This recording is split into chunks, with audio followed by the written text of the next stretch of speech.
Kenaikan harga telur ayam ras terjadi di Makassar, Sulawesi Selatan sejak beberapa hari terakhir. Di pasar tradisional Pak Baeng-Baeng misalnya, harga telur naik rata-rata Rp1.500 per kilogram atau Rp3.000 per raknya. Telur ukuran sedang kini dijual di kisaran Rp48.000 per raknya, padahal sebelumnya hanya Rp45.000 per rak. Telur ukuran sedang kini Rp50.000 per rak dari harga sebelumnya Rp48.000 per rak, dan telur ukuran besar dijual di kisaran Rp54.000 per rak dari harga normal Rp54.000 per raknya. Kenaikan harga telur dipicu tingginya permintaan, apalagi saat momen Maulid Nabi Muhammad. 48, 50, 54. Itu paling murah harga berapa 48. sekarang? 48. Sebelumnya di harga berapa? 45. Itu kenaikannya mulai terjadi kapan itu Pak? Dan apa sebabnya kita lihat? Ini kok sebabnya Maulid. Oh, Maulid. Itu mulai naik perlahan atau langsung naik banyak Pak? Pertama waktu minggu lalu itu hari Sabtu naik 2.000.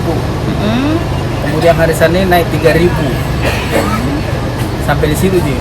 Bertahan di situ. Yang harga 48 itu yang ukuran berapa? Bagaimana, kecil atau besar? Kecil, yang paling kecil yang 48. Kalau yang 54 tengah ya? yang besar. Yang kalau super itu 2.000 orang jual, tapi saya tidak ada punya. Naiknya harga telur membuat warga, terutama ibu rumah tangga, mulai putar otak. Mereka mulai berhemat dengan mengurangi pembelian telur. Telur harga berapa Ibu? Kita 1.000 kira. sebelumnya kita beli harga berapa? Berapa? Masih harga berapa paling murah kemarin Ibu? 1.000. Biasanya kita beli berapa Bu telur?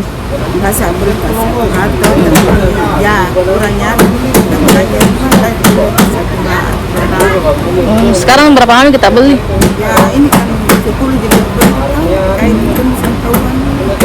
Saat momen Maulid seperti saat ini, permintaan telur meningkat dan para pembeli umumnya membeli dalam jumlah banyak.